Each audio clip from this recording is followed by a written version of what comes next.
de Samuel, primer libro de Samuel. Algunos dirán, bueno, ¿por qué en la Biblia hay primera y segunda de Samuel? ¿Por qué no es Samuel? ¿Por qué no es primera de Crónicas y ya está? ¿Por qué hay primera de Crónicas, segunda de Crónicas, primera de Reyes, segunda de Reyes? Bueno, vamos a ver. El tema es que nosotros hoy en día tenemos libros.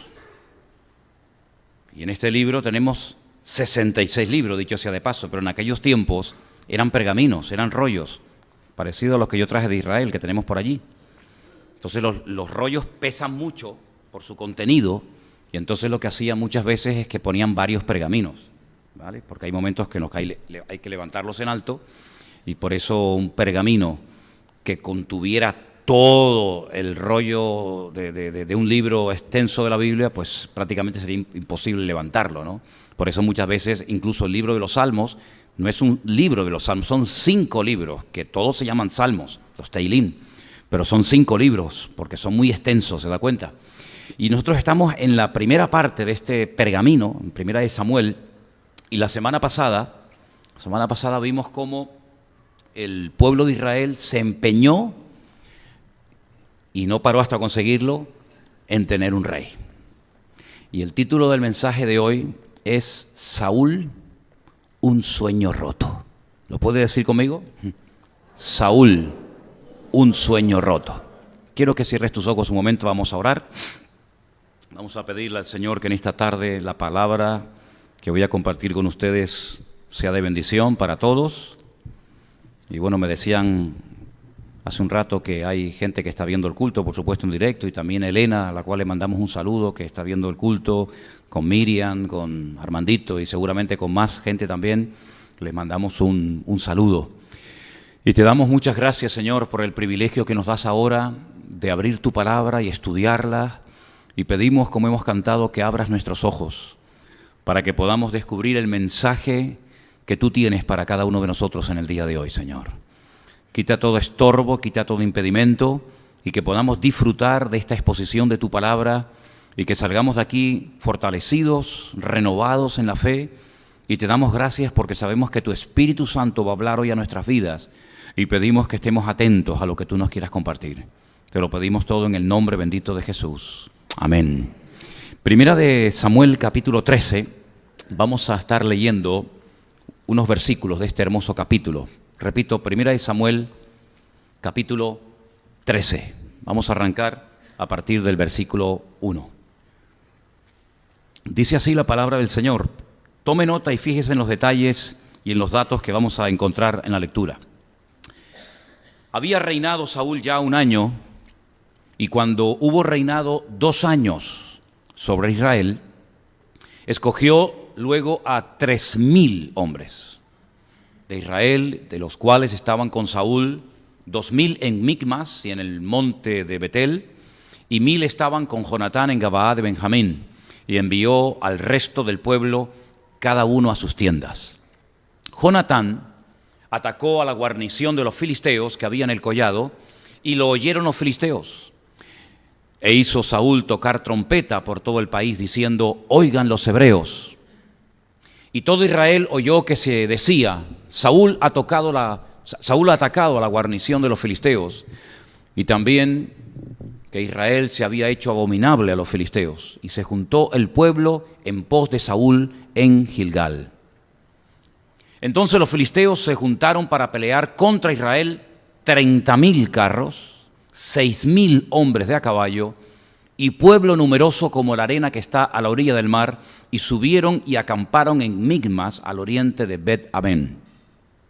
Cuando los hombres de Israel vieron que estaban en estrecho, porque el pueblo estaba en aprieto, se escondieron en cuevas, en fosos, en peñascos, en rocas y en cisternas.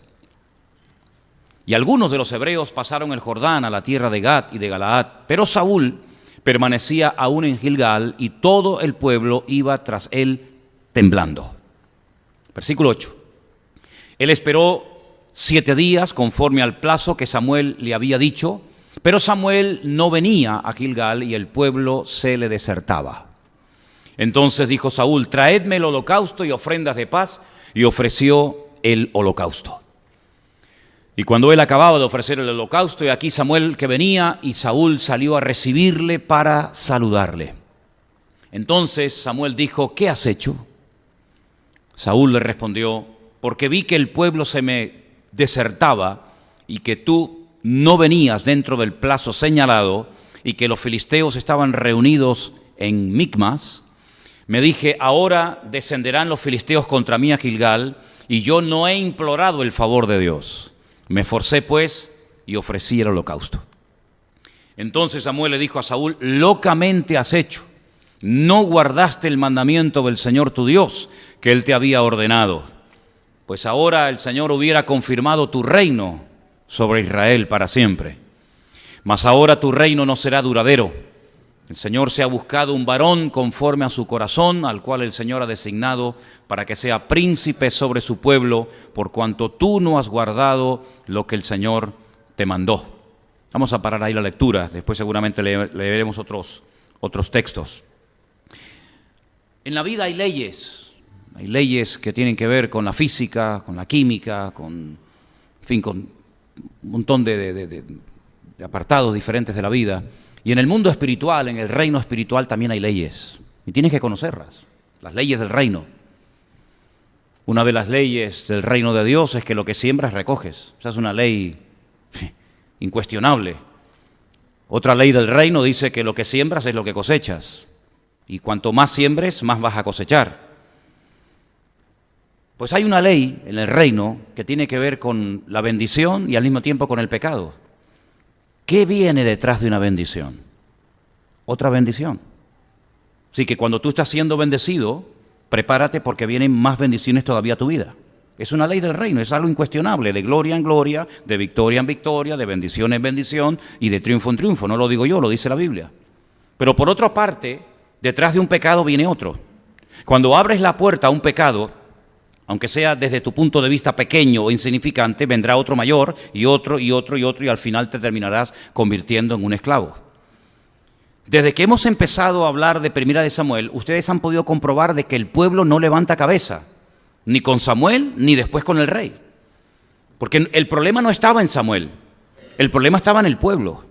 Y el pueblo, utilizando la excusa de que los jueces, es decir, los dos hijos de Samuel, que vivían en Beersheba, en el sur de Israel, que había puesto su padre para que le ayudaran en las labores del ministerio, pues con la excusa de que estaban dando un mal ejemplo y eran un mal testimonio, y además Samuel había envejecido prematuramente, pues van y le presionan y casi le fuerzan a que sí o sí tiene que nombrar a un rey. Pero como vimos la semana pasada, el objetivo no era cumplir con esa parte del libro de Deuteronomio, que decía y dice claramente que algún día Dios pondría un rey en Israel. Por supuesto, era solamente cuestión de tiempo, era solamente cuestión de esperar y que Dios señalara y que Dios indicara quién era y quién no era. Pero ellos se adelantaron, ellos vinieron ya con una idea preconcebida y le dicen a Samuel, independientemente de los argumentos que les acabo de mencionar, dice: es que nosotros queremos ser como los demás. Esa era la razón principal. No es que quieran cumplir con la parte de la Biblia que dice que ustedes tienen que tener algún día un rey, etcétera, sino que queremos ser como los demás. Y cuando uno quiere ser como los demás, porque no tiene su identidad como creyente clara, ese deseo de querer ser como los demás, tarde o temprano te pasa una factura muy elevada. Saúl empezó aparentemente muy bien, no desde el punto de vista de Dios, sino desde el punto de vista del pueblo. Total, ya salimos con la nuestra. Es como el niño que se encapricha con algo y se lo das y ya se tranquiliza. Ya tenían su rey. Pero Saúl, con el paso del tiempo, fue revelando realmente lo que él era. Fíjate, yo estaba pensando y en esto, lo misericordioso, lo paciente que es el Señor, llegó a hartarse de Saúl para cansar a Dios. ¿Cómo tenía que ser este personaje? Porque yo les puedo cansar a ustedes me pueden cansar a mí, pero que Dios se canse y que llega al punto de decirle a Samuel: no ores más por él. ¿Habéis leído ese versículo? Pues Señor, si tú nos mandas a orar los unos por los otros, pues yo te digo que por este no ores más. No hay nada que hacer. Es un desobediente, es un rebelde. No ores más por él, porque si oras, no te voy a oír. Eso se lo decía el Señor a Samuel. Lo harto que tenía que estar el Señor de Saúl. Claro, uno siempre tiene la cosita de decir, ay, qué pena, Saúl. No, ni pena ni nada. Cuando Dios dice, lo he desechado, es porque sabía perfectamente que con Saúl no se podía trabajar. Claro, aparentemente un hombre tan imponente, su estatura, etcétera, pero no era un hombre que se podía trabajar con él, no era un hombre con el cual Dios podía verdaderamente contar, porque siempre fue un desobediente, antes, durante y después. Y Saúl se terminó convirtiendo en una pesadilla, porque lo que empieza mal, termina peor. Y se convirtió en una persona que lo único que trajo fue ruina, tristeza, una crisis económica a Israel sin precedentes, división, y hemos leído esta tarde que la gente, claro, iba a la guerra, los soldados iban con él porque, dicho sea de paso, no les quedaba otro remedio, pero ¿cómo iban? Temblando. Qué diferente, ¿no? Cuando lleguemos y hablemos de David, ¿cómo iba la gente con David? ¿No te has dado cuenta? Yo pensaba estos días, las listas enormes de nombres que se titula Los Valientes de David, conocéis, ¿no? Entonces, bueno, ¿y por qué los llama la Biblia valientes? Bueno, lee lo que hicieron. Cosas impresionantes. Dice que una vez uno iba por el campo y vio, en pleno invierno, había nevado mucho, y vio un león dentro de un foso. Bueno, pues si está el león dentro del foso, déjalo ahí. Déjalo ahí. No, él se metió dentro del foso y lo mató para demostrarle a su rey que era valiente. Y otro se paró un día y él solo peleó contra cientos de enemigos por un pequeño terreno lleno de lentejas. Y otro día David dice, ay, cómo me gustaría a mí beber de ese pozo de agua que está en Belén. ¿Quién me diera a mí un vasito de ese agua? Y se meten 3 de sus soldados en el cuartel de los filisteos que están armados hasta los dientes para traerle un vaso de agua. Sí, era gente que no le tenía miedo a nada ni a nadie. Pero busca en la Biblia la lista de los valientes de Saúl. No la vas a encontrar. No había ni uno había. Preferían irse con David al desierto, a pasar durante un tiempo fatigas y calamidades, que estar con Saúl. Porque Saúl era un hombre inseguro, un hombre desobediente, un hombre que no tenía la gracia de Dios sobre su vida. Y eso es lo que él transmitía. Y la Biblia dice que le seguían con miedo, le seguían temblando.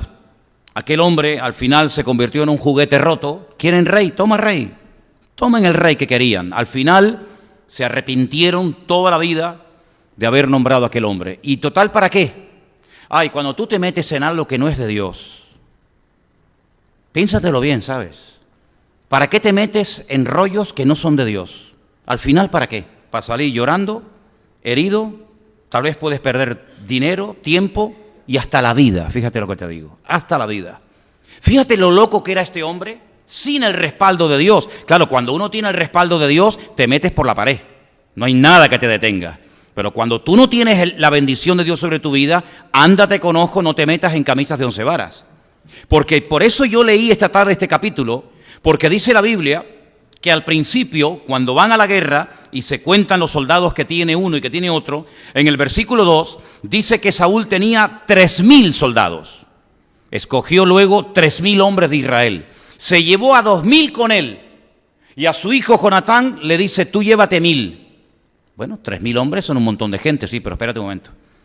Vete al versículo 5 y dice, los filisteos se juntaron para pelear contra Israel. Y dice, ¿cuántos eran? 30,000 carros, 6,000 hombres de a caballo y pueblo numeroso como la arena que está a la orilla del mar. ¿Y a ti cómo se te ocurre ir con 3,000 personas a pelear contra los filisteos que vienen 30,000 en carros de combate? Miles de soldados y una multitud que no se puede contar. ¿No habéis leído la lectura, no habéis prestado atención a la lectura esta tarde? Dice que cuando un rey ve que le van a atacar, lo que tiene es que sentarse y ser honesto consigo mismo y decir, espérate un momento, vamos a ver, ¿cuántos somos? 10,000. Bien. ¿Cuántos soldados son los que nos vienen a atacar? 20,000. Bueno, pues hijo, tú verás lo que haces. Si tú crees que con 10,000 le puedes plantar cara a los que vienen contra ti con el doble, pues tú verás.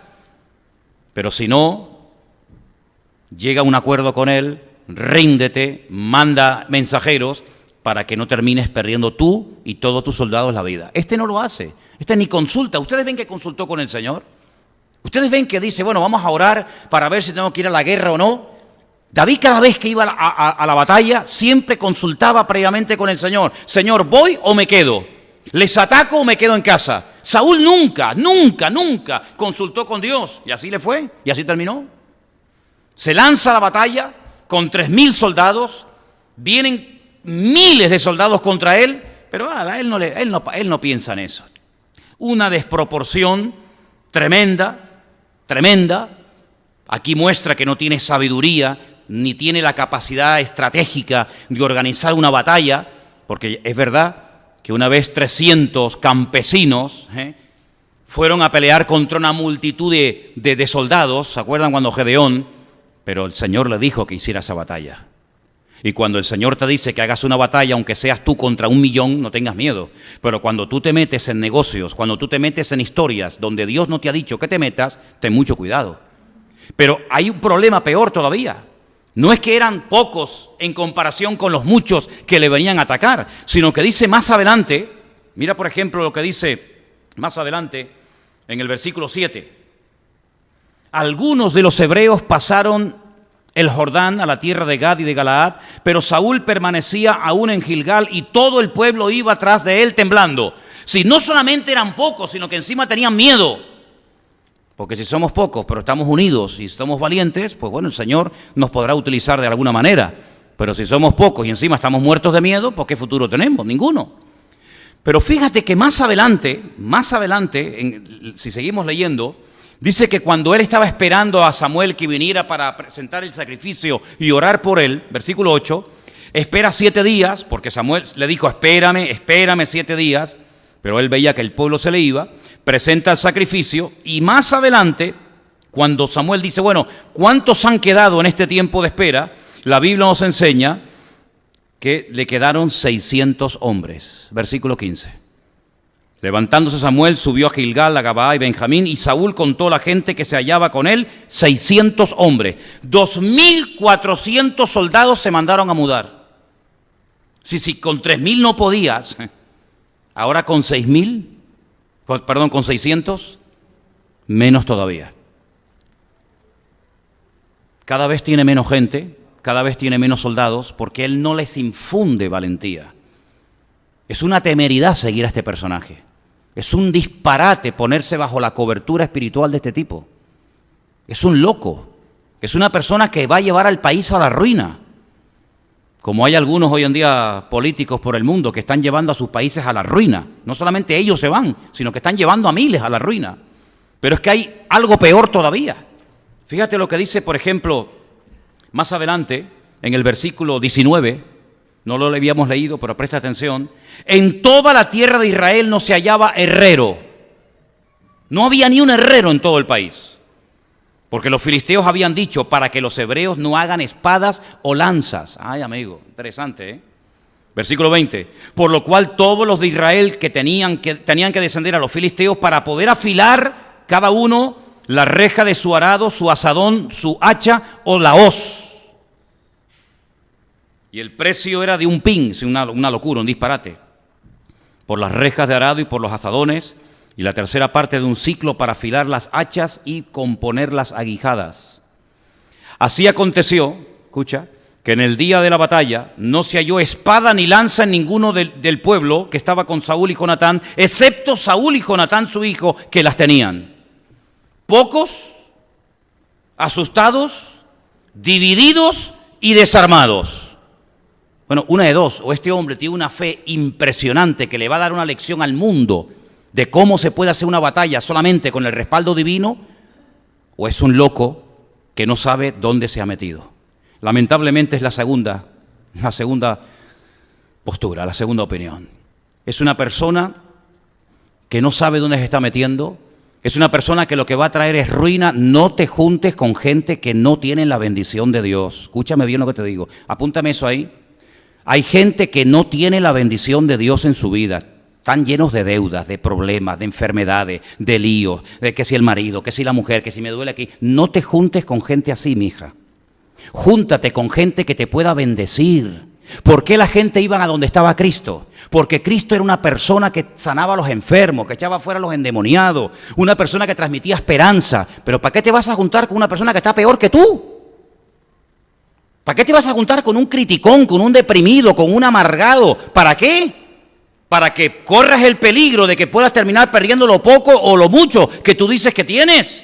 Júntate con alguien que te pueda bendecir. No tiene el mundo un refrán que dice, y ustedes lo saben mejor que yo, el que a buen árbol se arrima, buena sombra le cobija, ¿no? Pues la Biblia dice, anda con sabios y sabio serás. ¿Cómo es tu vida? Pues claro, yo no fui a la iglesia porque me convenció a mí ningún pastor. Es que a mí no me interesaba nada de ustedes, ni Biblia, ni pastores, ni nada. A mí lo que me llamó la atención es que yo vi gente que entraba destrozada y salía bendecida. Pero claro, si usted me dice que es cristiano y su vida es un desastre, ¿yo para qué quiero ser cristiano? Si usted está todo el día deprimido, amargado, con problemas, con follones, que la hija no sé qué, que el marido se le fue con otra, que me duele la espalda, que me duele no sé qué, digo, ¿y ese es tu Dios? ¿Eso es lo que te da a ti tu Dios? Pues quédate con tu Dios, hombre. Yo quiero ir de gloria en gloria y de victoria en victoria y de bendición en bendición. Y por eso me convertí a Cristo. Porque en Cristo esa es la vida que usted tiene que llevar. Y si no la estás llevando, tu vida algo le está pasando, mijo. Porque claro que uno puede tener problemas y luchas y dificultades. Usted ve, por ejemplo, la vida de David. Usted ve, por ejemplo, la vida de Pablo. Usted ve la vida de Job y dice, madre mía, es que tenían problemas. Pero espérate, no es lo mismo, no es lo mismo cuando uno está pasando por pruebas permitidas y enviadas por el Señor que pruebas que tú te has buscado y te has metido por tu mala cabeza. No me vengan a mí con rollo. Hay gente que le va mal en la vida, pero no porque Dios los esté probando, sino por la mala cabeza que tienes, por la vida que estás llevando de desorden y de pecado delante del Señor. Y entonces dice la Biblia que cuando el Señor manda pruebas, en la prueba hay gozo. Las pruebas que me manda el Señor. Leí esta semana una ilustración muy interesante. Dos personas llevaban un cajón muy pesado. Uno iba cantando y sonriendo. El otro quejándose y diciendo todo tipo de barbaridades. Una persona se les acerca y le dice, caramba, los dos estáis llevando la misma carga, el mismo peso, pero veo que usted va cantando y sonriendo y usted va todo el rato quejándose y lamentándose. ¿Por qué? El que reía y cantaba dice, porque lo que hay dentro son monedas de oro y son mías. Y cuanto más pesa, más dinero tengo. Y al otro le dice, ¿y usted? Dice, yo soy el criado de este señor. Nada de lo que llevo es mío. Por eso me lamento y me quejo. ¿Te das cuenta? Cuando Dios te manda una prueba, hay gozo en la prueba. Tengo aquí una pequeña lista de cosas que usted puede aprender en la prueba o tener en cuenta. Primero, Dios te va a ayudar. Cuando estés pasando una prueba, si Dios te la mandó, no por tu mala cabeza, cuidado. Si Dios te mandó una prueba, Dios te va a ayudar, te va a dar la fuerza, te va a ayudar para que te goces. Dice, tener por sumo gozo cuando os halléis en diversas pruebas, ¿sí o no? Lo dice Santiago, tener sumo gozo cuando os halléis en diversas pruebas. El texto original dice pruebas de diversos colores. ¿Y qué tiene que ver esto con las pruebas, con los colores? Porque tiene que ver con las capas de las ovejas y de las cabras que se mataban en el templo. No todas eran blancas, no todas eran negras. Había algunas que tenían 2 o 3 colores, eran salpicadas.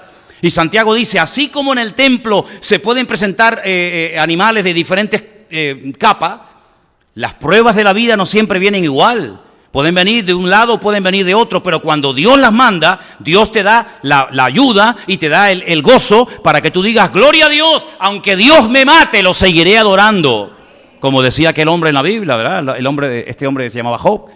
La segunda cosa, cuando una prueba es de Dios, tú tienes paz. Yo te pregunto, ¿tú tienes paz? Porque la paz se contagia, ¿tú sabías eso? Tú acércate a una persona que está bien en Dios y aunque tú no le digas nada, te transmite algo tú.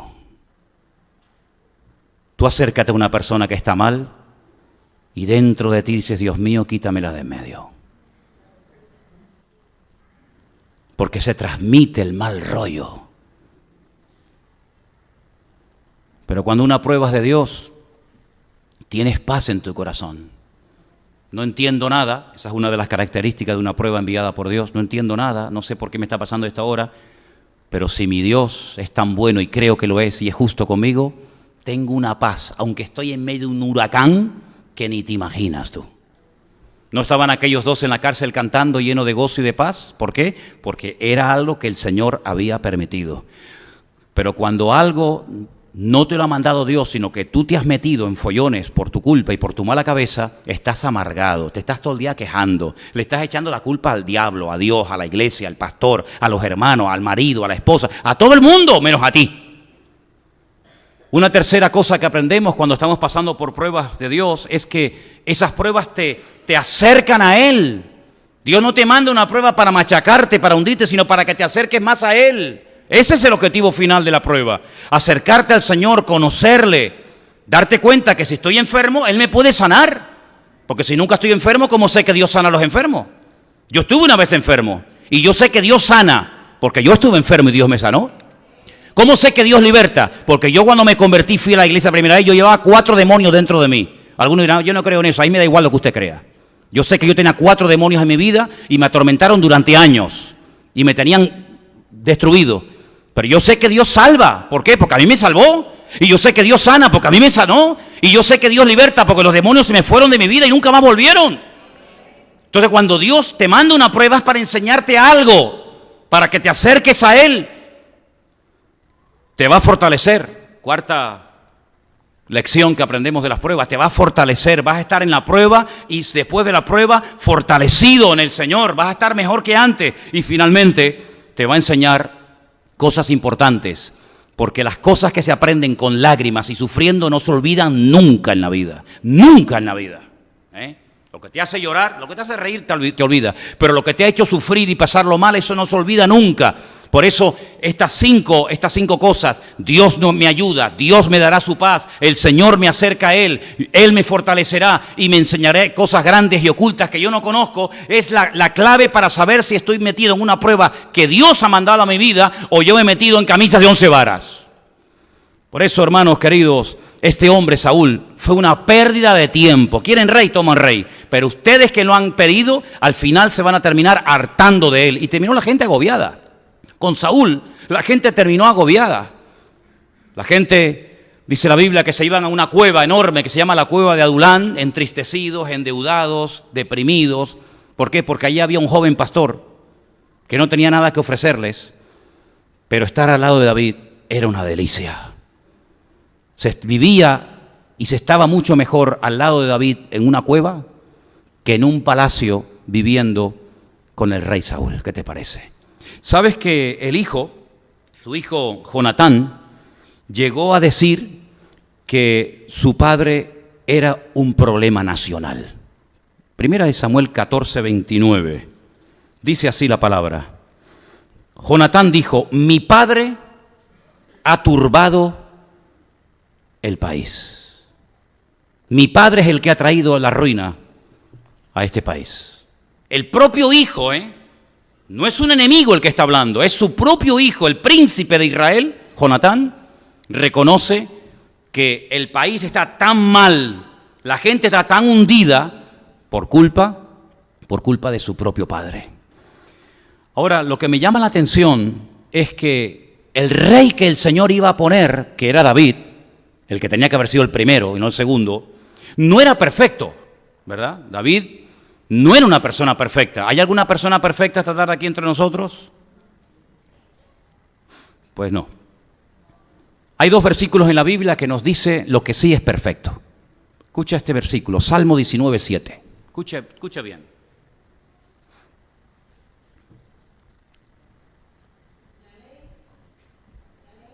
Jehová es perfecta, convierte el alma. El testimonio de Jehová es fiel. La palabra de Dios es perfecta, dígalo conmigo. La palabra de Dios es perfecta, no le falta nada, no hay que quitarle ni hay que añadirle. Es perfecta. La Biblia es perfecta. La mires como la mires. Es un libro perfecto. Por eso es el único libro que lo puedes estar leyendo 50 años todos los días y no te cansa y no te aburre. Cómprate un libro Cuando se salieron los libros estos del Harry Potter, ¿os acordáis? Toda la gente venga a leer los libros. ¿Quién lee los libros de Harry Potter hoy en día? Nadie. ¿Tú serías capaz de leerte 50 años seguidos todos los días el Quijote? ¿Quién se lee el tocho ese? Yo creo que ni Cervantes se lo leyó. Todos los libros aburren, toda la literatura es cansina. Termina diciendo, no, ya lo leí, ya lo sé. El famoso libro Los Miserables, ¿os acordáis? El Conde de Montecristo. Sí. Léetelo todos los días durante 50 años. ¿Quién se lee eso? La Biblia la puedes leer por la tarde, por la mañana, por la noche, todos los días de tu vida y siempre tiene algo nuevo. Estaba sacando cuentas el otro día. Yo salí de la escuela bíblica el 31 de mayo de 1981. ¿Cuántos años hace que estoy en el ministerio? 31 de mayo de 1981 me gradué. Estuve un año en la mili y quité ese año. ¿Cuánto he estado en el ministerio? 37 años predicando todas las semanas la palabra de Dios. ¿Y no te cansa? No, al contrario. Ahora es cuando recién estoy comenzando a descubrir cosas de la Biblia. Ahora es cuando estoy diciendo, madre mía, ahora estoy descubriendo esto y aquello. ¿Qué te parece? Claro, no voy a durar otros 37 años, yo creo, ¿no? Pero no aburre la Biblia, es perfecta. Y hay otra cosa que también es perfecta. Romanos 12:2. ¿Qué dice? Sonia, por favor. No os conforméis a este siglo, sino transformaos por medio de la renovación de vuestro entendimiento, para que comprobéis cuál sea la buena voluntad de Dios, agradable y perfecta. La voluntad de Dios es perfecta. ¿Cuántos lo creen? Pero David no era perfecto, pero era el hombre que Dios quería que fuera el rey de Israel. Tenía defectos, claro, por supuesto, pero Dios también iba a tratar con él. Y a través de él, Dios iba a tratar con el pueblo. Pero es que David, a pesar de que tenía problemas como todos los seres humanos tenemos, era un hombre moldeable. Era un hombre que se podía usar, era un hombre que estaba dispuesto a ser tratado, cambiado, moldeado, etc. Pero es que Saúl era imposible. Le decías una cosa y hacía todo lo contrario. Y luego se justificaba, nunca pedía perdón, nunca reconocía que había pecado. Incluso proyectaba, le echaba la culpa a los demás, diciendo, no, yo no soy, es que el pueblo, es que yo no fui, es que fue fulanito. ¿Cómo se puede trabajar con un hombre así?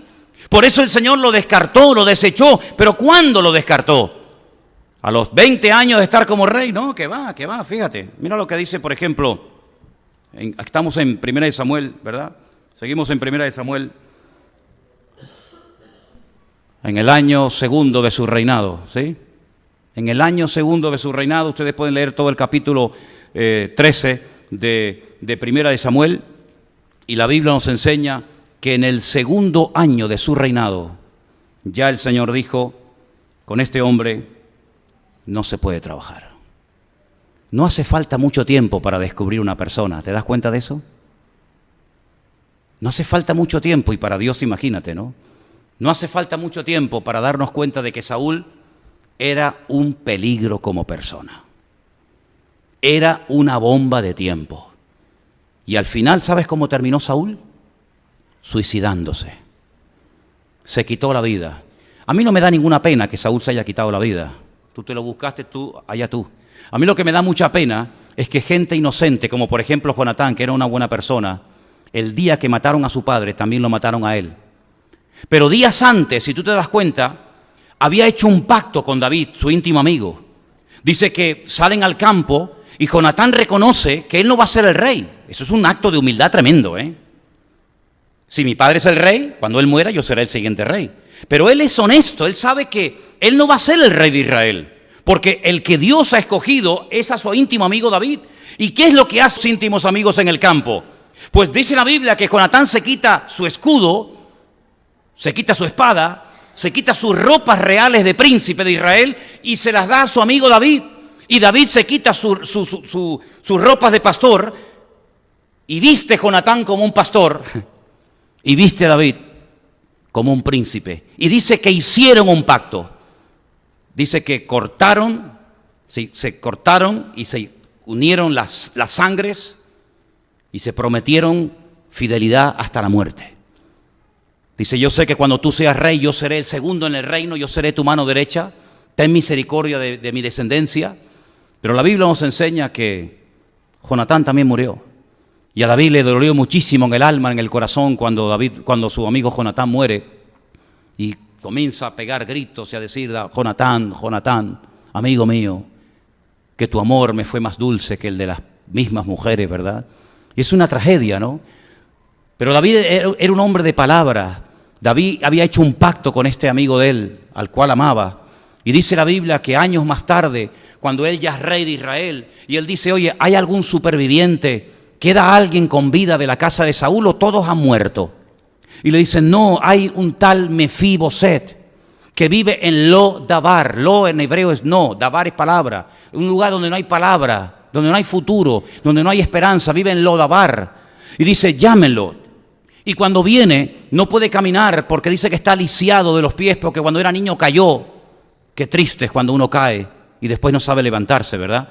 Porque hay algunos que se han caído y gloria a Dios se han levantado, pero hay otros que se han caído y todavía no han aprendido a levantarse. Pues en la vida la grandeza no está en la caída, sino cómo uno se levanta, ¿verdad? En el nombre del Señor. Y seguramente Mefiboset venía asustado, muerto de miedo, porque pensaba que David pues iba a matarlo a él. Pero dice la Biblia que le dice: siéntate a la mesa y todos los días de tu vida comerás conmigo en la mesa, comerás como un rey. Yo cuidaré de ti y todas las tierras que eran de tu padre yo te las devolveré. Y le da un futuro y le da una esperanza. ¿Te das cuenta? ¿Te das cuenta? Anda con sabios y sabios serás, dice Proverbios en la Biblia. Es decir, con Saúl, ¿qué había? Muerte, crisis, pobreza, miseria, un desastre. Sin embargo, con David había presente y había futuro. Y hoy en día es exactamente igual. Claro, los nombres han cambiado, los lugares han cambiado, pero dime, ¿cómo te va a ti la vida? Dime, ¿qué tienes hoy a ti que sea atractivo para nosotros? Dime, si tuvieras la oportunidad de subir aquí arriba y decir: bueno, yo tengo en mi vida esto y aquello, y es lo mejor que he encontrado. ¿Saben, hermanos? La cruda realidad es que la gente está tan vacía, pero tan vacía, que no tienen nada que ofrecer. Yo oigo las conversaciones de los que se juntan aquí en el bar. Tuvieron que volver a abrir este bar de aquí al lado el domingo porque los hombres no sabían lo que hacer un domingo a la tarde. ¡Qué tristeza no saber qué hacer! Tener que disfrazarme y hacer el idiota y tener que estar toda la santa noche sin dormir y llegar borracho vomitando por las calles para decir que me he divertido. Pero tengo que llegar a eso para poder decir: me va de miedo la vida. ¿Pero qué de miedo te va la vida? No tienes trabajo, no tienes ropa, no tienes nada. Estás totalmente hundido. Sin embargo, cuando uno viene al Señor Jesucristo, el Señor te transforma. Lo primero que te cambia es tu lamento en baile, dice la Biblia. Eso es lo que dice la Biblia. El Señor te libera de complejos, de ataduras, de miedos, de preocupaciones. Vives en paz, duermes en paz, compartes la paz del Señor. El bien y la misericordia te seguirán todos los días de tu vida, dice la Biblia. Todo te sienta bien. Ay, que no, yo garbanzo no porque me sientan mal. Lechuga no. Cuando estás en Cristo todo te sienta bien, todo te gusta. ¿Sí o no? Todo te gusta. La noche me encanta, el día me encanta, el frío una pasada, el verano mejor todavía. Al monte, a la playa, con bicho, sin bicho. Te gozas de la vida. No tienes que tener 50 cosas para sentirte a gusto, sino que, como me ha pasado a mí, durmiendo en un coche con un polvorón, muchas veces viajando por la península, con un polvorón y sin un duro en el bolsillo, durmiendo en el coche con la nieve fuera de mi coche, el más feliz del mundo, porque estaba sirviendo al Señor. Pero sin embargo ves a gente que tiene y no tienen nada. Son tan pobres que lo único que tienen son cosas y dinero. Sin embargo, el creyente, el que ha nacido de nuevo, su vida es una aventura. No hay 2 días iguales, no hay aburrimiento. Yo no entiendo cómo hay gente que se aburre. Claro, por eso pecan tanto, porque como están aburridos tienen tiempo para pecar. Yo es que no tengo tiempo para pecar. No tengo tiempo para pecar. David, cuando tuvo tiempo para pecar, mira cómo pecó. Pero cuando tú estás ocupado en las cosas del Señor, cuando estás llevando un estudio de la palabra sistemático en tu vida, cuando estás metido en las cosas del Señor, caerán a tu lado 1000, 10.000 a tu diestra, pero tú tienes una bendición del Señor permanentemente de noche y de día. Qué tremendo cuando fui el año pasado a Galicia de vacaciones y me fui por un mercadillo donde había, un montón de hermanos que estaban allí buscándose la vida, vendiendo sus cosas, y me acercaba a un puesto y le preguntaba: ¿qué, hermano, cómo estás? Y me decía: uy, aquí tirando, no sé lo que significa. Me iba a otro puesto. ¿Qué, hermano? ¿Cómo está? Uy, fatal. Está la cosa chuchada. Está la cosa muy mal. Bueno. Me iba a otro puesto. ¿Qué tal? ¿Cómo está? Uy, tengo la artrosis. Uy, la artrosis. Y tengo además un lumbago, una ciática. Bueno, me iba a otro puesto. Y yo digo, pero estos son los cristianos. Estos son los hijos del Rey de Reyes y Señor de los Señores. Claro, después por la tarde yo fui al culto a predicarles a esos. Saqué la metralleta. Ay, amigo. Saqué la metralleta en el púlpito y lo hice un desastre allá adentro. Digo, si yo fuera mundano, si yo fuera uno del mundo, en vez de vuestro hermano en Cristo, yo no me convertía a vuestro Cristo, ni a vuestra religión, ni a vuestra Biblia en la vida, porque dais pena. Y después todos con el pescadito detrás del coche.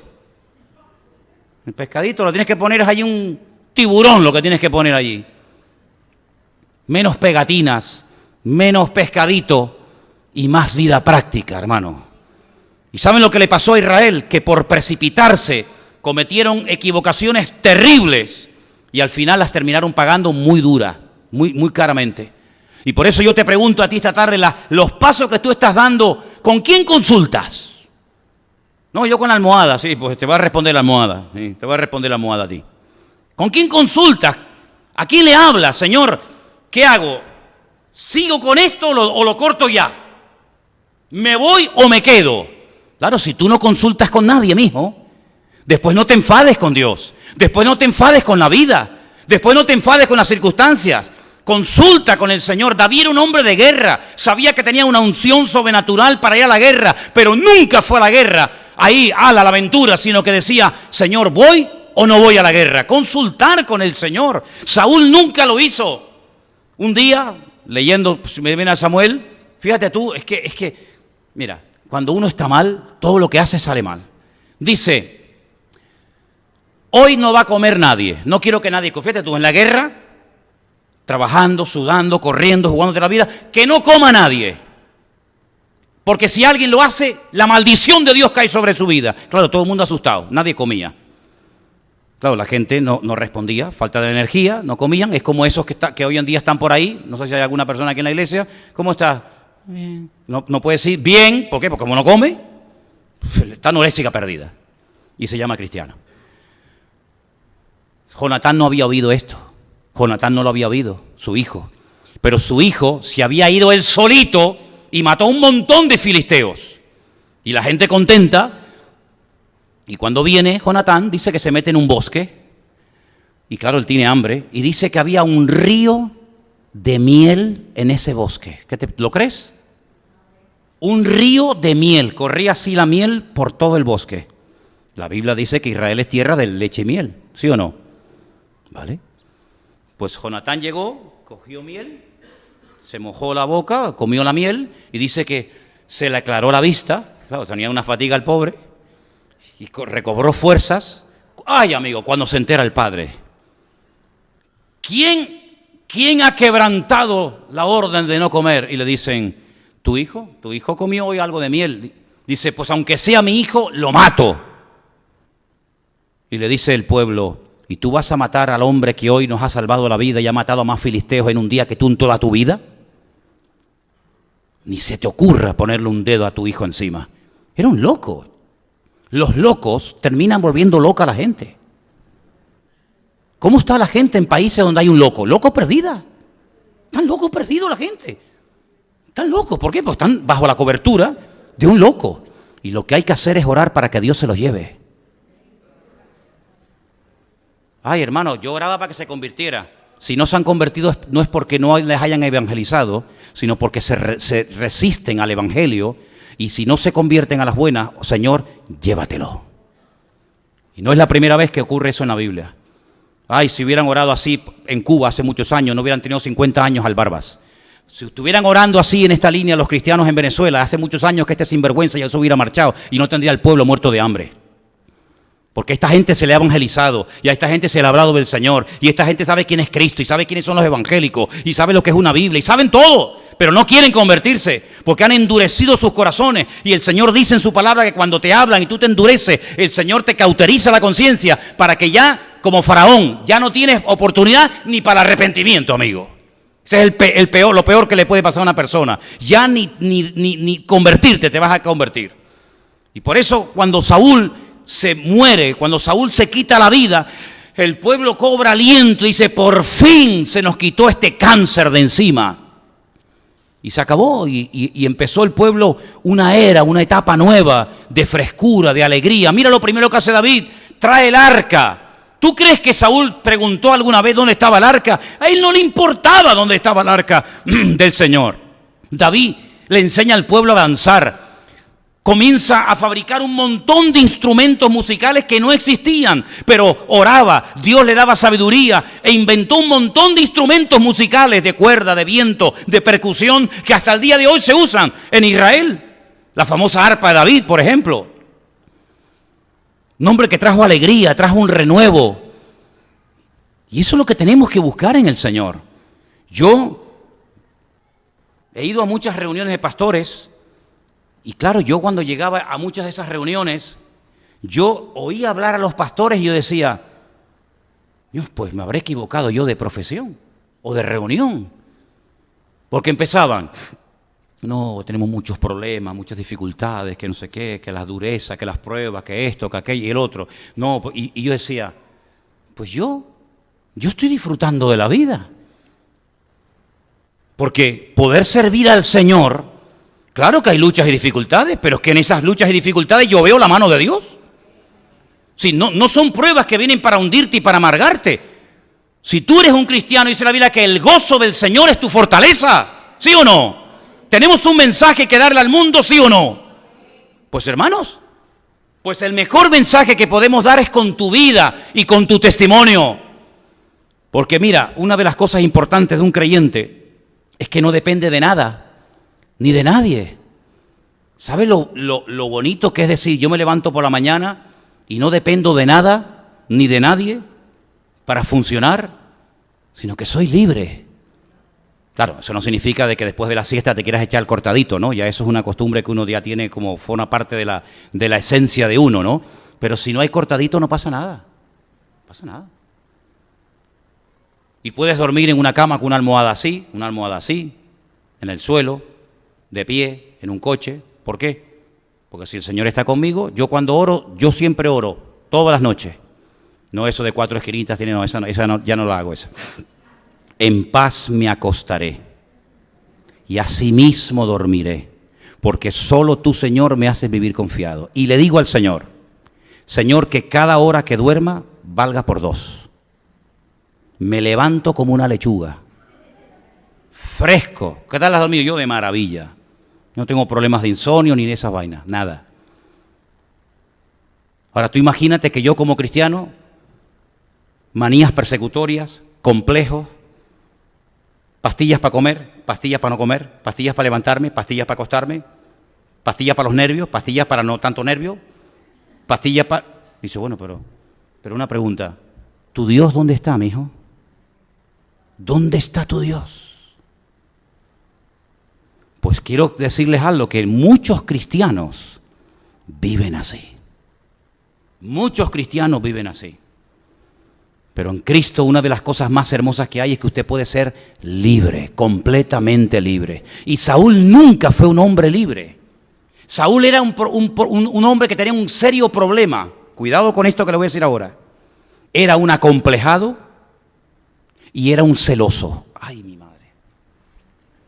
Cuando usted junta a un acomplejado con un celoso en una misma persona, eso es la Tercera Guerra Mundial.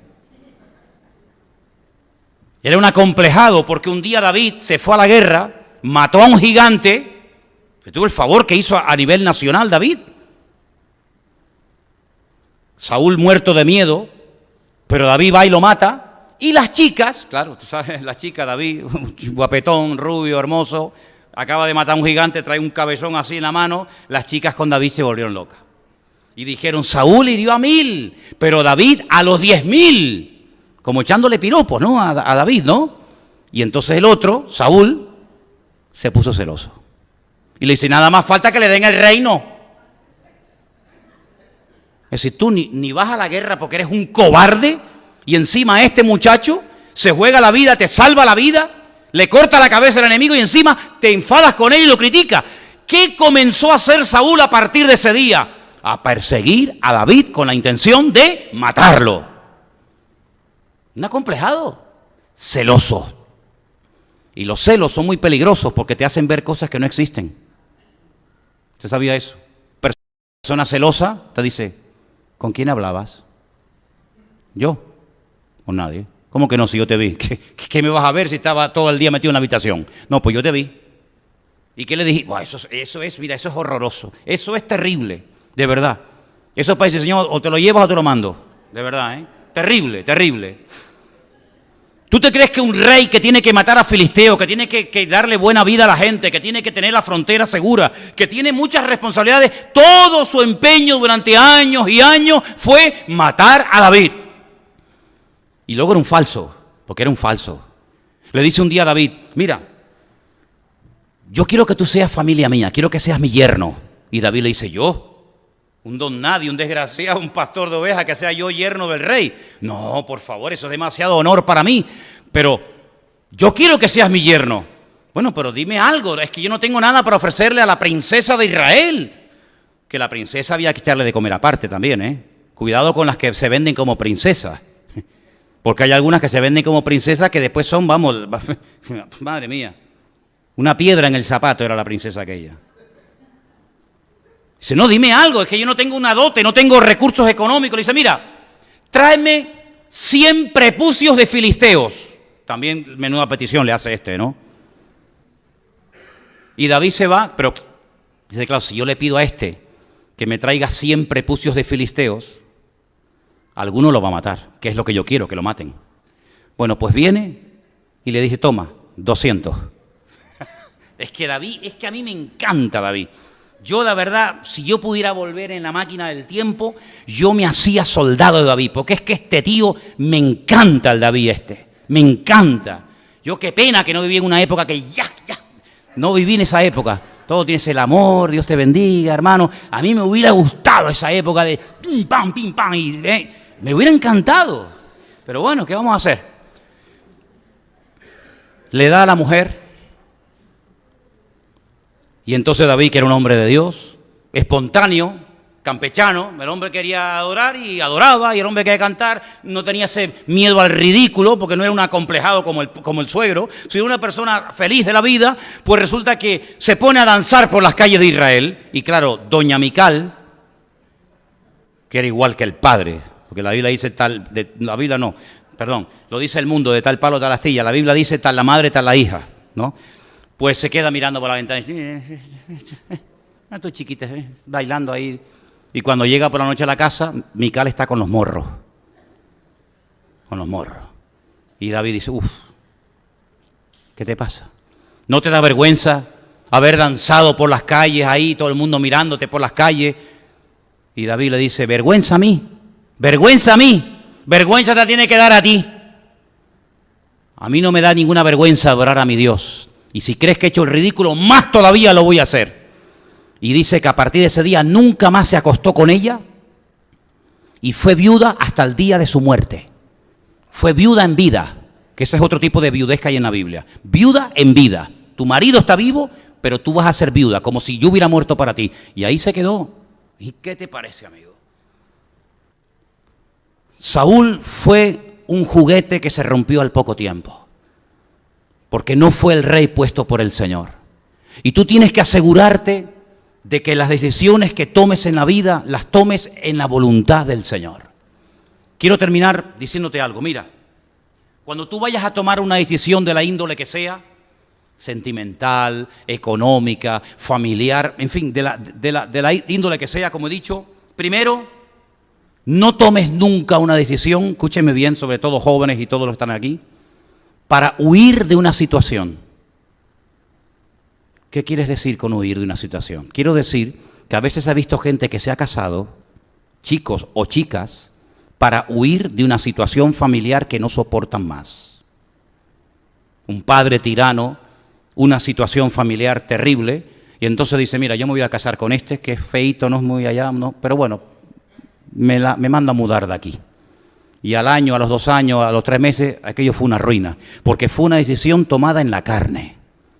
Entonces no tomes decisiones para huir, ¿sabes? No, espérate, no tienes que huir, tienes que obedecer lo que te dice el Señor. Así que nunca tomes decisiones para, mira, me están ofreciendo un trabajo en no sé qué sitio y claro, aquí estoy hecho polvo, no tengo nada, estoy fatal, venga, me voy para allá. Pero espérate un momento, que dice la Biblia que más vale bocado seco y en paz con la bendición de Dios que casa llena de provisión donde no está la bendición de Dios. ¿A ti quién te ha dicho que te vayas allí, que te van a pagar 10.000 euros por mes? ¿Quién te ha dicho? No, es que aquí estoy en paro, pero ¿quién te ha dicho que tienes que ir allí? ¿Te lo ha dicho el Señor? No. Entonces, ¿cómo se te ocurre a ti ir? ¿Cómo se te ocurre a ti ir?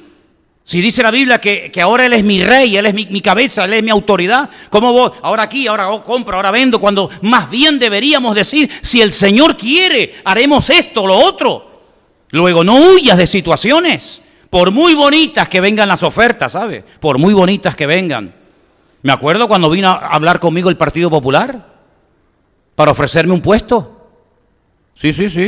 Claro, yo nunca he entendido cómo hay pastores que dejan el ministerio por meterse en la política. Nunca lo he entendido. Que dejen la política por servir al Señor ahora mismo. Pero dejar yo, embajador de Cristo, mi ministerio y mi llamado, para meterme en... ¿Estamos locos o qué? A Billy Graham le ofrecieron hace años ser candidato republicano para la presidencia de Estados Unidos. Y este hombre, este gran varón de Dios, dijo, ¿yo dejar de predicar el evangelio para ser presidente de los Estados Unidos? ¡Ni loco! Fíjate lo que le ofrecían. Así que no tomes decisiones para huir de una situación difícil, apretada económicamente. No tomes esas decisiones así porque te vas a equivocar. Segundo lugar, cuando estés enfadado o enfadada, porque ustedes también se enfadan, porque el enfado de algunos hombres dura media hora, las mujeres 20 años después te dicen, ¿pero qué te pasa? ¿Qué me pasa? Encima me preguntas qué me pasa. No sé, ¿qué te pasa? No sé. ¿Qué quieres? ¿Tú no te acuerdas que en el año 1800... Si no se acuerda ni dónde dejó la llave, se va a acordar de lo que le está diciendo hace 20 años, el tarado. No tomes decisiones cuando estás enfadado. Nunca. Porque te vas a equivocar. Me largo, ya no aguanto más. A la semana, perdóname, me equivoqué. Pero tampoco tomes decisiones cuando estés desanimado, cuando estés triste. Porque también te vas a equivocar. Así que no huyas tomando decisiones a la carrera, sin consultar con el Señor, sin esperar en Dios, como hizo Israel y se equivocó de rey. No tomes decisiones cuando estés enfadado, desanimado. No tomes decisiones porque otros están haciendo lo mismo. No, es que todo el mundo se está yendo para allá. ¿Y a ti qué te importa? Es que todo el mundo lo hace. No imites a nadie, sigue tú al Señor. ¿Se acuerdan ustedes cuando yo les comenté el detalle en la vida de Isaac, el hijo del patriarca Abraham? Hay un momento en el que él como ganadero, no hay pasto, no hay nada, no hay futuro para su rebaño, se le van a morir. Y entonces él dice, bueno, yo voy a hacer lo que hizo mi padre. Mi padre, que era un gran hombre de Dios, se fue a Egipto, porque yo no sé cómo es, pero en Egipto siempre hay agua, tú. En Egipto siempre hay trabajo. En Egipto siempre hay de todo. La tierra de Canaán, sequía, miseria, guerra, los amorreos, los filisteos, pero en Egipto siempre hay de todo. Y mi padre se fue allí. Y el Señor le dice a Isaac, tú no te muevas de aquí, tú quédate aquí. ¿Dónde vivía en aquel tiempo Isaac? En Beer-sheba. Lo dije el domingo pasado, ¿qué significa Beer-sheba? Beer significa pozo, Sheba es el 7, la ciudad de los 7 pozos. Esos pozos que había abierto su padre, que le proporcionaban agua para el ganado, o se habían secado, o los filisteos le tiraban tierra y piedras para cerrárselos. Qué malos, ¿eh? Qué malos los filisteos, ¿eh? De verdad que son malos los filisteos, ¿eh? Se iba a otra ciudad, se iba un poquito más allá, abría un pozo, encontraba agua en el desierto, fíjate lo que te digo, y venían los filisteos y le volvían a cerrar el pozo. Y se iban más para allá y le volvían a cerrar el pozo hasta que al final, ustedes saben, que llegó a un lugar llamado Rehobot, que es un lugar, lugar amplio, una ciudad moderna que asiste hoy en día a las afueras de Tel Aviv, una ciudad muy bonita, y allí se estableció. Pero el Señor le dice, tú no vayas a Egipto, tú no tienes agua aquí, pero tú quédate aquí. Y le dice, siembra donde estás. Claro, los que no conocen aquello dicen, bueno, será una tierra fértil. ¿Qué tierra fértil? Si Beerseba es un desierto, 50 grados a la sombra, allí no hay agua, allí no hay nada. Allí si echas una semilla se te quema. Pero el Señor me dijo que siembre en el desierto. Y dice que ese año sembró, en obediencia al Señor, fuera de toda probabilidad de éxito, cosechó a 100 por 1 y los filisteos vinieron y reconocieran que el Señor estaba con él, hicieron un pacto con él y le pidieron perdón. ¿Qué te parece? Entonces, no hagas lo que los demás hacen. No, es que todos están yendo ahora a Bilbao, porque en Bilbao dicen que hay mucho trabajo. ¿Y a ti te ha dicho el Señor que te vayas a Bilbao? No, es que ahora se está yendo la gente a Panamá, a Perú, a China, a Hong Kong. Tú te tienes que ir donde el Señor te diga. Y si no te dice nada, estate quietito, porque la puedes echar a perder. ¿Me siguen? Y finalmente, no tomes decisiones fuera de la voluntad de Dios. Claro, ahora tú dices, ¿y cómo sé yo cuál es la voluntad de Dios? Te voy a poner un ejemplo. Cuando yo me convertí, una de las cosas que se predicaba mucho en aquellos tiempos era que los cristianos tenemos que descubrir la voluntad de Dios para nuestra vida. Y entonces yo continuamente preguntaba, pero bueno, ¿y cómo puedo yo saber la voluntad de Dios? Y me decían, orando. Y yo, como era muy quisquilloso, le decía, vamos a ver, en un partido de fútbol yo veo que en un equipo hay gente que sale y se santigua y oran. Y el otro equipo hay algunos que también se santiguan y oran. ¿A quién le da la victoria al Señor si los dos han orado? Claro, fíjate los ejemplos que yo le ponía a los pastores en aquel tiempo. Una vez me dijo un pastor, Manolo, me tienes ya podrido. Me tienes ya harto con tus preguntas. Digo, bueno, es que yo hasta que no me den una respuesta yo no paro. Y entonces, andando el tiempo, llega un pastor y me dice, tengo un regalo para ti. Digo, ¿cuál es? Dice, toma, léete este libro.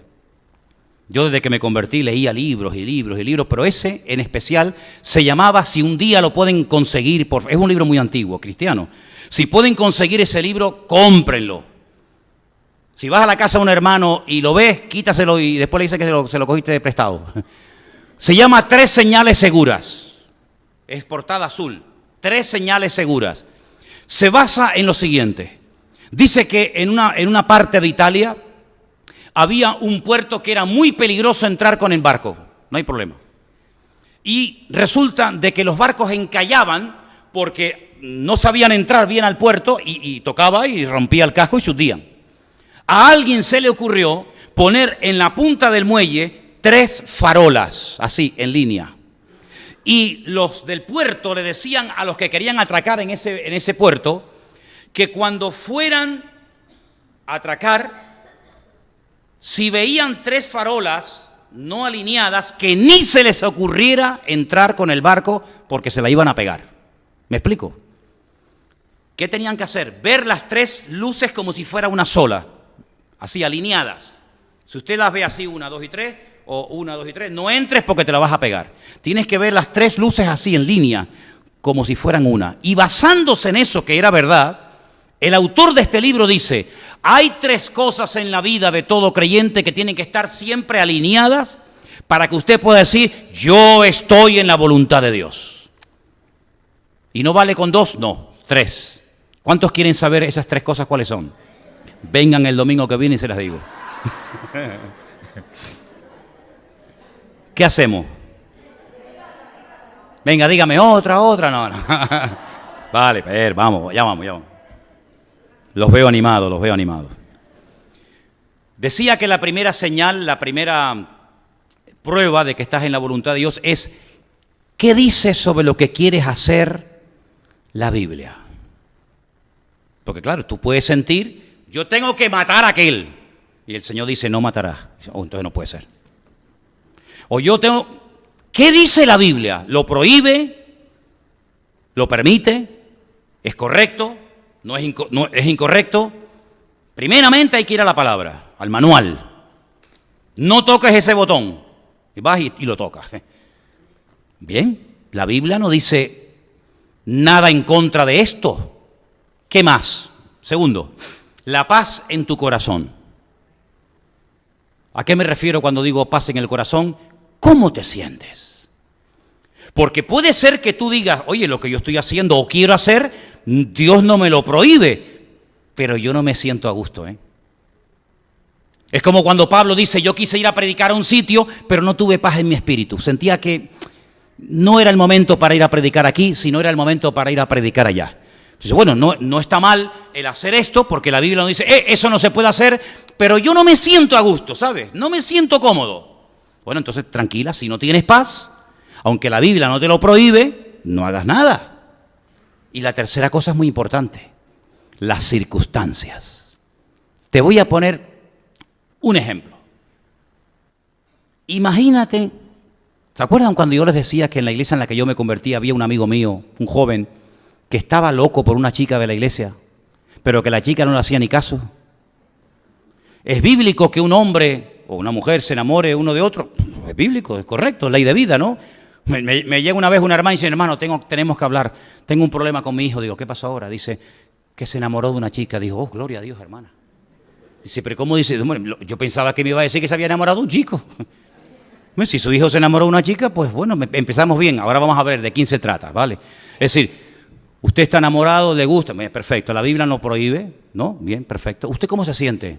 No, yo bien, a mí todo bien. Pero una pregunta, ¿y las circunstancias se han dado? No, la verdad es que no me hace ni caso. Entonces, mijo, ¿qué hacemos? Entonces mi amigo, que decía, Manolo, yo tengo paz en mi corazón, a mí me gusta más, iba a decir María, no sé cómo se llamaba la chica, para que nadie se sienta aludida, ¿no? A mí me gusta aquella chica, en la Biblia no me dice que sea pecado, pero es que no se dan las circunstancias. ¿Saben lo que hizo? Se fue, le dijo, hermana, el Señor te dice que te tienes que casar conmigo. Y esta, que era más espiritual que como de aquí a Lima, le dice, pues a mí el Señor no me ha dicho nada, si no estés espiritualizando. Si no se da la situación, la circunstancia, espera.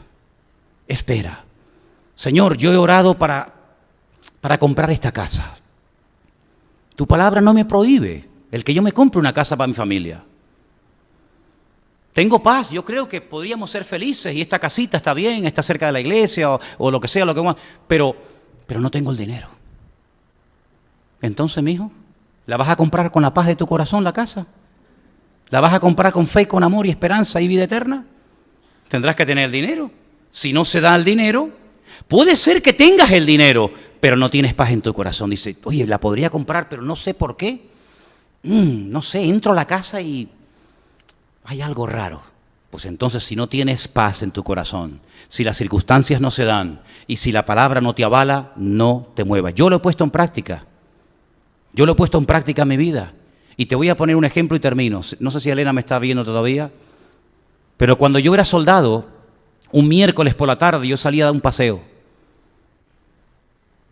Y paseé por un paseo marítimo allí en Cádiz, y cuando paso por una iglesia ponía Iglesia Evangélica Bautista. Y yo en mi vida había entrado en una iglesia bautista. Yo me había criado en otro contexto. Y yo dije, voy a entrar a ver cómo es una iglesia bautista. Claro, a mí me sonaba Juan el Bautista, y yo decía, no, Bautista, pero a Juan el Bautista le cortaron la cabeza. ¿Qué harán allá adentro? Entonces yo entré a la iglesia bautista, pero con ojo, a ver, ¿no? Y cuando llegué, hice un recorrido así, una panorámica, hice un plano así general, y entonces vi una chiquita, que yo dije, oye, mira las bautistas, están guapas las bautistas. Las bautistas están guapas. Las demás no, las demás eran, de verdad, que el Señor las bendiga, ¿no? Pero, no, es más, te soy sincero. Pero esta chiquita bautista, digo, oye, mira qué cosita tan interesante. Me voy a hacer bautista, tú. Termina el culto, los jóvenes van a dar una vuelta y me dicen, ¿quieres dar un paseo? Digo, sí, claro, ahora mismo. Y yo me fui con los bautistas. Yo me puse al lado de la bautista. No, me voy a sentar al lado del presbiteriano, mira tú. Y entonces yo le dije, qué bien, ¿de dónde eres? No, de Galicia. Digo, qué bien, mira, yo también soy muy lejos, de Canarias. Mira tú por dónde nos venimos a conocer en Cádiz. Mira las vueltas que da la vida, ¿no? Y entonces llego el domingo otra vez a la iglesia. Yo para ir al culto. Llega para ver el culto. Y a la bautista. Por la mañana era la escuela dominical y nos dividían por clase. Y ella cuenta que cuando estábamos sentados en el banco, ella estaba sentada al lado mío, dice ella, si no pregúntele para que vea, que cuando yo leí, dice que el banco vibró. Y ella dijo, ¿qué voz tiene este chico? Y ¿te diste cuenta? Salimos otra vez a pasear y le pedí el teléfono. Fíjate tú, claro, pero sin WhatsApp, cuidado. No existía WhatsApp y tú dices, ¿cómo? ¿No existía WhatsApp? No, es que el WhatsApp no siempre... Bueno, un día te lo explicaré. El teléfono una cosa se daba vuelta, se daba así. Ustedes no saben lo que estoy hablando. Bueno, pues el Facebook, eso, ni el que creó el Facebook había nacido. Ni el muchacho que lo inventó había nacido. No existía Facebook, nada. Ni correo electrónico, nada, hermano, nada. Teléfono y carta. Y claro, en el cuartel metían el teléfono en una caja blindada de hierro y solamente podías descolgar para coger las llamadas, pero yo sé llamar por un teléfono sin necesidad de marcar los números.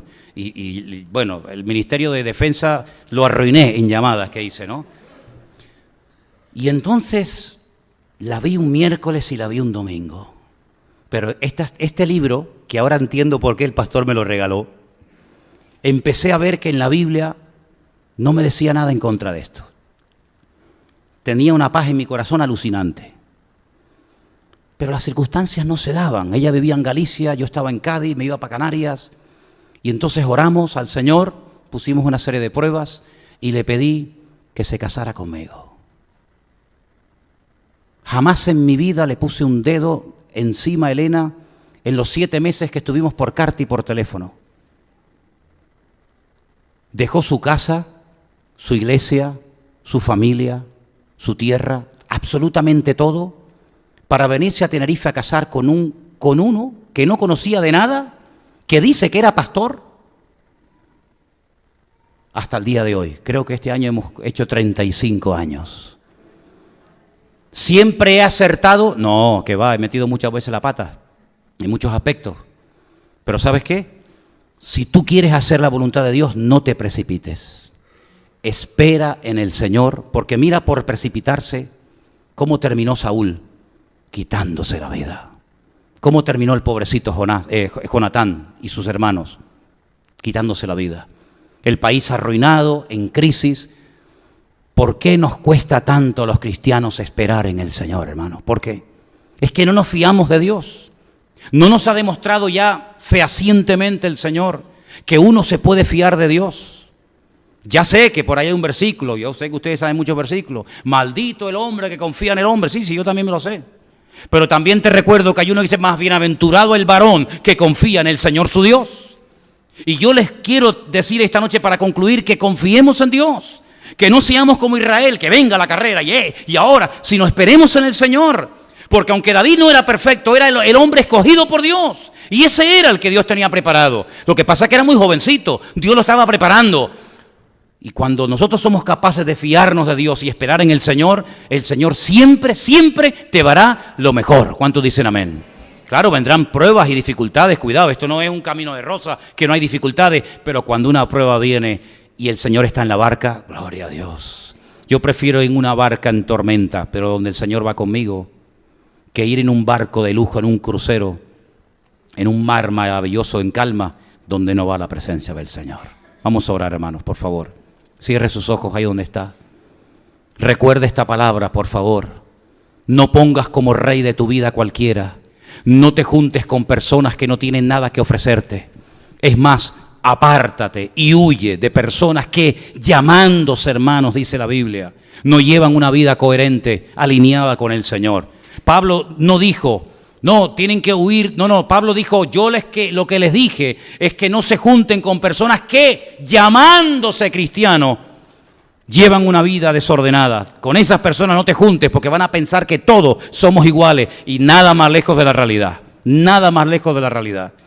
El Señor nos tiene que dar mucha luz y sabiduría y pedirle al Señor que nos ilumine para no tomar decisiones equivocadas y para que al final aquellos sueños que teníamos tan bonitos y aquellas ideas tan maravillosas se terminan convirtiendo en una pesadilla, perdiendo tiempo y energías y dinero, al final para nada, para volver otra vez a empezar de cero. Otra herida más, otra cicatriz más. ¿Qué necesidad tenemos de eso, hermano? Bueno, si aprendiéramos a base de palos, pues bueno, gloria a Dios, pero es que a veces ni así aprendemos. Entonces vayamos a los principios de la Escritura, vayamos a la palabra, y en la palabra vamos a encontrar siempre la línea que tenemos que seguir en esta vida. Cierra tus ojos ahí donde estás. Si tienes que tomar una decisión importante, si estás en una encrucijada y no sabes qué hacer, no sabes qué camino elegir, pídele esta noche al Señor: Señor, ayúdame. Estoy cansado de sufrir, estoy cansado de equivocarme. Mira a Saúl cómo terminó, quitándose la vida. ¿Cuántos terminan quitándose la vida? ¿Por qué? Porque están hartos. Mi padre me abandonó, mi madre me abandonó, el novio, la novia, el trabajo, hasta el perro se me murió, caramba. ¿Esa es la vida que tú quieres llevar? Por favor, Dios quiere que tú sonrías y que seas feliz y que ayudes a otros y que tengas paz en el corazón y no seas un amargado. ¿Por qué no tengo que emborracharme en carnavales? ¿Por qué? Porque no me hace falta. ¿Y por qué no me drogo? Porque no tengo dinero. Si quiero me lo puedo hacer, pero no me interesa. Porque he probado mucha basura y ninguna me ha llenado. Solamente me ha llamado el poder de Dios. Estoy solo, podía esta semana. ¡Hala, el desmadre! No, para nada. Porque con Cristo lo tengo todo. Sin Cristo no tengo nada. Tómate en serio tu relación con el Señor, hombre. Tómate en serio. Si no te vas a tomar en serio tu relación con el Señor, no vengas más. ¿Para qué vienes? ¿Para qué vienes? ¿Para perder el tiempo? Tómate en serio tu relación con el Señor. Como dice el Señor, pon tu mano en el arado y pon en una balanza. A ver, ¿qué tengo? Esto y esto. A ver. Y ya verás que como el Señor no hay nada. Yo enterré a mi padre, ¿sabe? Yo prediqué en el funeral de mi padre. Y cuando yo me despedí de mi padre, la última vez que lo vi ya en la caja, le dije: papá, hasta pronto. Nos volveremos a ver en la otra vida, porque Él fue el que me trajo a mí a la iglesia. Él fue el que me trajo a mí al Señor. Y yo tuve el honor y el privilegio de predicar en el funeral de mi propio padre. Pero no fue una tragedia, sino fue un hasta pronto. El Señor ha decidido que tú llegues primero que yo, pero espérame que ya llego. Espérame que ya voy para allá. Así que pon tu mano en el arado. Confía en Dios.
Que el Señor tiene lo mejor para tu vida.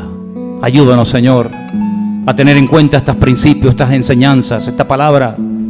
Que tú seas lo primero y más importante en nuestra vida, Dios mío. No queremos tomar decisiones precipitadas en la carne, fuera de la voluntad de Dios, del tiempo de Dios. Ayúdanos a confiar y a esperar en ti, Señor. Recibe toda la gloria, toda la honra, mi Dios, en el nombre de tu amado Hijo Jesús. Amén. Amén. Nos ponemos de pie, hermanos, en esta noche, por favor.